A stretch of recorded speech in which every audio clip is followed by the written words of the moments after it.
Welcome back for another video. So today's the channel's 4th anniversary, so I want to say thank you to all of you for watching my content. What originally started out as streaming to literally no one somehow turned into where we are today, with so many tuned into these videos every week, so all I can say is thank you for that. So looking ahead then, who are the best players to buy for Game Week 10 and beyond? We're going to break it down nice and simple by position to identify the best picks, starting off with the keepers. So Liverpool have got home fixture to Brighton, which puts Kelleher top of the Game Week 10 projections.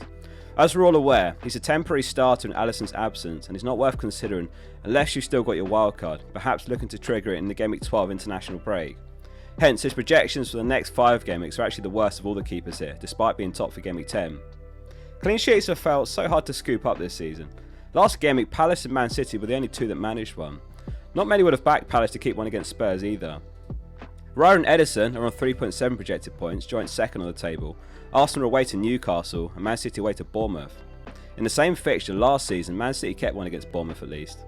The Newcastle versus Arsenal game is going to be a very interesting one, especially if Gabriel's out with a knee injury.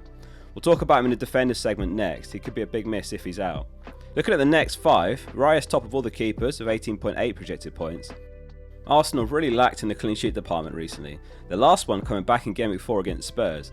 But their fixtures are starting to turn, so patience seems like the sensible play here if you're a Raya owner. Only Onana, Sells and Sanchez have actually got more points than him this season. One team to keep on your radar is Aston Villa. They're away to Spurs and Liverpool before their fixtures turn, and they're actually joint second of Man City for expected goals conceded this season with 9.02 XGC. Liverpool ranked best with 7.08. Another surprise is Spurs in 5th here with 9.59 XGC, only 2 clean sheets though from 9 games. Somewhat predictably, Leicester, Southampton and Ipswich sit in the bottom 3 with 2 clean sheets from 27 games combined, and they look like the teams to target both for clean sheets and attacking returns. Moving on to defenders then, and this week Trent sits top of the Game Week 10 projections with 4.6 points. I sold him for Vardy to fund Palmer, and these next 3 are where I fear he could really deliver. Liverpool home to Brighton, then home to Villa, then away to Southampton. If you still got him, and it's an easy hold despite the 1 pointer against Arsenal, that was always going to be an incredibly difficult fixture, and Chelsea the week before when he blanked was never going to be a walk in the park either. If you're tight for cash and you want to root into Liverpool's defence, then Robertson and Van Dijk make the table for 6 mil and 6.1 mil. Van Dijk's actually now the top scoring defender in the game. Liverpool fans, let us know in the comments, is Robertson a slight risky pick?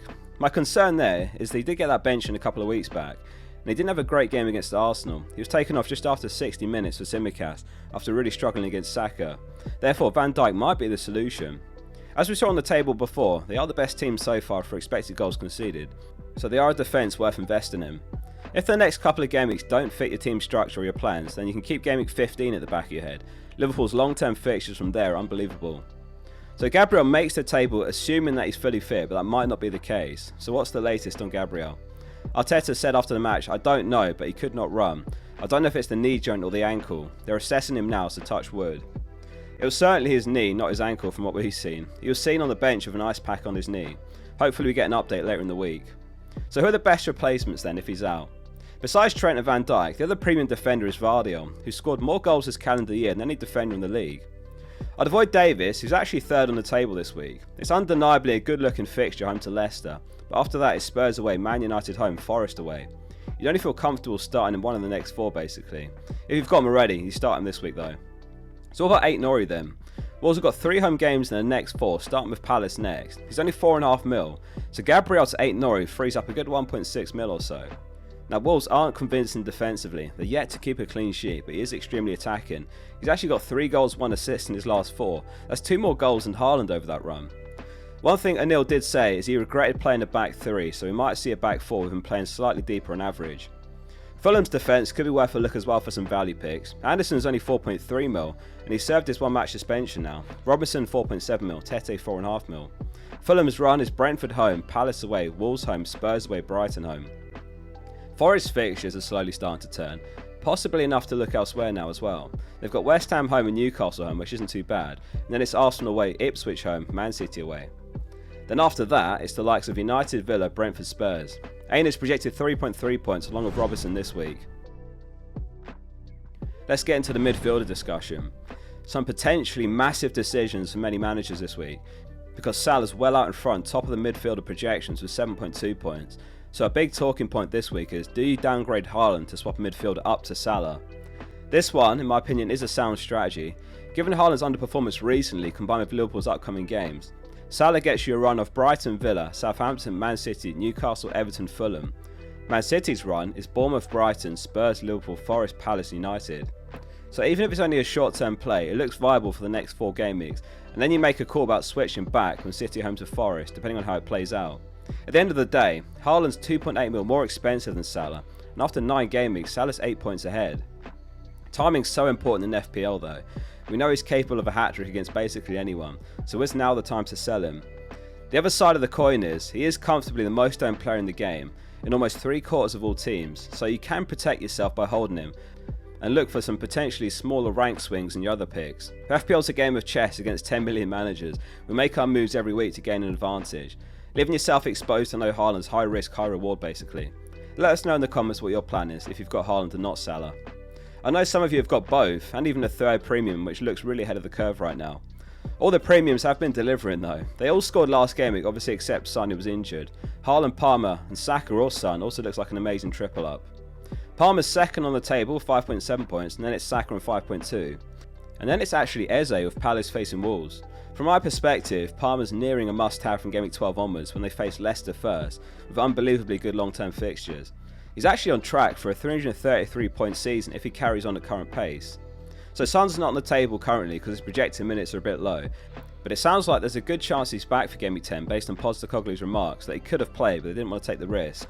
If I nudge him up to 75 minutes, that puts him on 5 projected points exactly. So what do we do with the likes of Johnson, Maddison and Kulusevski then? Well, they've got 2 home games next, so you can make a valid case for waiting 2 more game weeks, especially given in Game Week 11 it's Ipswich home, and then you sell them before Man City. So what should you do with Foden then? Very unfortunate blank against Man City. He created a bunch of chances, and if not for bad finishing from Haaland, he would have come away with a return or 2. This week there's not a huge gap between his and Palmer or Saka's projections. However, if you are considering that Haaland to Salah switch, then he's the possible makeway. I consider selling him in that scenario. Let's get into the forwards then. And this week Haaland's top with 6.5 points. So to compare the captains this week, Salah's on 7.2, Haaland 6.5, Palmer 5.7. Looking at the next 5, Haaland's on 30.4 projected points, Salah 30.9. So in a nutshell, they're expected to do similarly, but as we said, there's a 2.8 mil gap between their costs. So who are the best budget forwards then? One player really to underline is Cunha. Wolves had horrendous opening fixtures which are finally out of the way. They've already faced Arsenal, Chelsea, Forest, Newcastle, Villa, Liverpool, Man City. Now he's a forward that you could buy this week or even next, and you leave him in for a good 8 or so game weeks, taking you all the way to the new year, 6.5 mil he costs. Wood doesn't make the table purely because of his flag, but assuming he's fit, he's on 4.4 projected points this week. He had ice on his foot and he seemed to reassure us he'll be fine, so it looks like he's good for the West Ham game. He's actually tied with Calvert-Lewin by the way, who faces Southampton and he's been such a massive disappointment, 5 consecutive blanks. Now the fixture says Holland this week, but if you can get to Cunha, it is something to consider in my eyes. This is also worth consideration, he's still got some nice games ahead. There are only so many blanks a manager can take before they have to change something. And further to that, Beto came off the bench and he scored Everton's crucial equaliser. So does Dyche persist with Calvert-Lewin to hopefully help him regain confidence of a return against Southampton, or does he make the change? Jackson's another forward who's on my radar. He's got 6 goals, 3 assists, that's 9 returns in 9 this season. He's definitely stepped up from last season. The better entry point looks like Game Week 12 from Leicester onwards, like Palmer if you don't get him now. It feels like teams are starting to diverge, which is a good thing really. There's no clear template. Son, Haaland, Saka, Palmer and Salah have all been delivering, and we all own varying combinations of these guys.